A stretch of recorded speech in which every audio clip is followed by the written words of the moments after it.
Wolf. It is said that Bai Weng is a native of Hebei. The eldest son, Peak Cap, was an official in Gangnam and had not heard from him for 3 years. A relative named Ding came to visit his house. Beivong hosted a banquet for him. Ding's last name is Ping's day job in the dungeon palace. During the conversation, the white man asked him about the innocents, and Ding answered some unreal words. Wang listened, didn't think it was true, just smiled.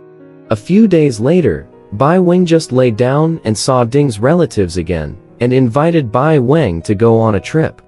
The white man went with him. This is your nephew's official residence, Ding said, gesturing at a gate as he entered and walked for another time. At the time, the son of Bai Weng's sister was a county commander in Shaanxi province. Why here? The white man said in surprise. Ding said, if you don't believe me, go inside and see if you understand. The white man entered the gate, and his nephew sat in the lobby, wearing a hat with cicada stripes and a government uniform embroidered, with the image of Ziwei, flanked by Menji and the Jing Qi, but was not informed. Ding pulled him out and said, your father-in-law's office, not far from here, would you like to see it?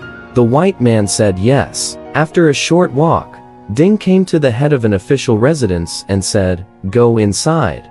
The white winger peeked in, and there was a giant wolf in the way, and he was too scared to go in. Ding said, go in. The white man enters another door, and sees the wolves above and below the lobby, sitting and lying. And on the balcony in front of the house, the white bones are piled up, and more fearful. Ding walked in with his body over the white man. At this time, Bai Jia, Bai Weng's son, came out of the house and was happy to see his father and Ding come. Invite them to sit in the house for a while, then ask the waiter to prepare the meal. Suddenly, a wolf runs in with a dead man, and the white man shudders, saying, what is this for? For a while, serve as a herpes chef to cook a few dishes, says son Bai Jia. The white man was in a hurry to stop him. Terrified, the white man wanted to leave, and a pack of wolves blocked his way. When they were in the middle of a dilemma, suddenly, the wolves were howling and running away, some at the bottom of the bed, some lying on the table. The white man was surprised and couldn't understand why. After a while, 2 warriors in gold armor barged in and took out black ropes to tie the white armor. The white beetle fell to the ground, turning into a sharp-toothed tiger. One raptor pulled out a sword and tried to cut off the tiger's head.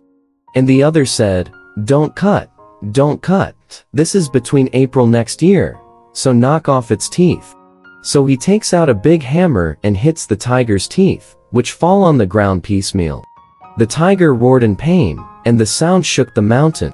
Terrified, the white man suddenly woke up to realize it was a dream. In his heart, Bai Weng always thought this dream was strange, and immediately sent someone to invite Ding, but Ding refused to resign.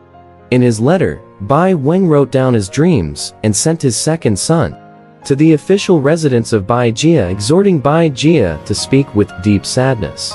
When he got to Bai Jia, he fell off his Bai Jia front teeth and, in horror, said that he fell down and knocked it off right away because he was drunk. A closer look at the time, the day the white man dreamed, was even more frightening. He took out the letter his father had written to him, read it, and turned pale. It's a fantasy, a coincidence. What's to be surprised about, he says, with a bit of soul-searching. At the time, Mr. Bai was bribing the powerful chief to get preferential recommendations, so he didn't bother with the odd dream. His brother lived in Bai Jia's official residence for a few days, and saw the beetle bribe takers who stayed up late into the night. In tears, he urged Bai Jia to stop, saying, you've lived in a mud wall hut in the countryside since you were little, so you don't know the tricks of officialdom. The power of bureaucrats to promote and demote is in the hands of their superiors, not ordinary people. If your boss likes you, you are a good official, and you love the people. What can you do to make him like you? Knowing that Bai Jia could not be persuaded, he went home and told his father about Bai Jia's behavior. When Bai Weng heard it, he cried with grief. There is no other way to do this than to donate his family's fortune to Zhou Ji's poor, who prays to the gods every day and begs God's revenge for his adversaries, not to drag his wife and children down. The following year, some legend had it that Bai Jia had been recommended to the Ministry of Public Administration for congratulations, and the congratulators were crowded into the courtyard. The white man had only long bows and short size, and was lying in bed, and said he was ill, and would not receive the guests. Soon after, Bai Jia was rumored to have met bandits on his way home, and his servants had died. The white man rose and said, "The fury of the ghost only affected himself, and the grace of my family must not be overestimated. Just burn the paper, thank the gods." The comforters said it was hearsay, but the white man was believed to have set a fixed date for the construction of the tomb. But Shiraka didn't die. It turns out that in April, Bai Jia left his post and transferred to Kyoto before leaving the county, and met with robbers. Bai Jia gave out all the clothes he had brought with him, and the bandits said, "We are here to venge the grievances of the people of the whole county, and there is a place for these things." Then he cut off his head and asked his family, "Which one is Si Dakang?" Si Dakang is Bai Jia's confidant. He's doing some bad things for him.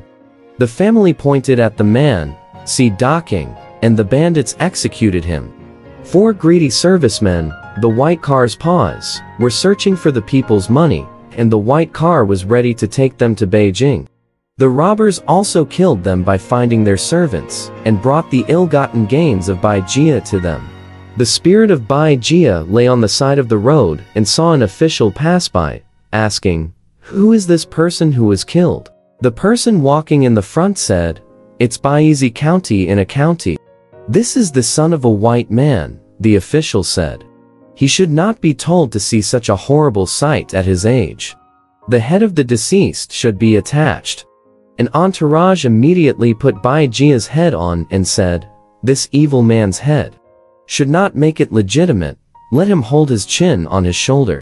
I put my head on and I left. Sometime later, Bai Jia came to his senses. His wife went to collect his body, saw him still have a little breath, drove him away in the car, slowly poured him some soup, he could swallow it. But living in a hotel, you're so poor you don't even have the travel money. It took more than 6 months for Bai Weng to learn the truth about his son, and he sent his second son to fetch him back. Although Bai Jia is alive, he can only look at his back with his eyes, and people do not treat him as a human being. Bai Weng's sister's children have a good reputation in politics, and this year, they were accepted as imperial histories in Beijing.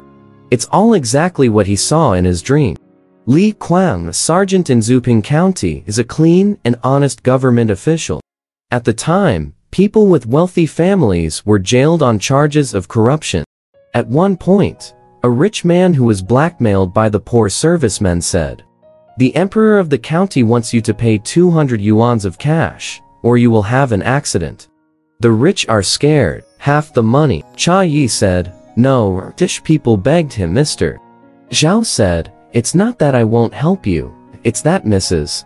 County won't agree. I'll tell you what I said at the hearing. You can see with your own eyes whether to allow it or not, so you can understand my pains." After a while, Hongjiu began his trial. Mr. Li recently quit smoking, deliberately approached and whispered if he wanted to smoke. Li Kuang-chu shakes his head to indicate that he is not interested. The poor guy comes to the rich guy and says, "I just reported that you've paid 100 taels of silver." He shakes his head. "You saw this." The rich man believed his bullshit and promised 200 taels of silver. Knowing that Mr. Li loved tea, Mr. Chan asked, "How about some tea?" Li Kuang nodded. At 9, the poor guy comes back to the rich guy and says, "Yes." The old man nods. You see, when the case was closed, the rich were acquitted. This poor man received not only 200 liters of silver, but an extra "thank you." Alas, those who are bureaucrats think they are clean and corrupt, and those who blame them for their corruption are everywhere. That's what I do, a jackal, and I don't know what I'm doing. There are so many such misbegotten officials in the world. This thing can be a mirror for those who are bent on honesty. Alright, this story has come to an end. If you liked it, please give it a thumbs up. Thank you.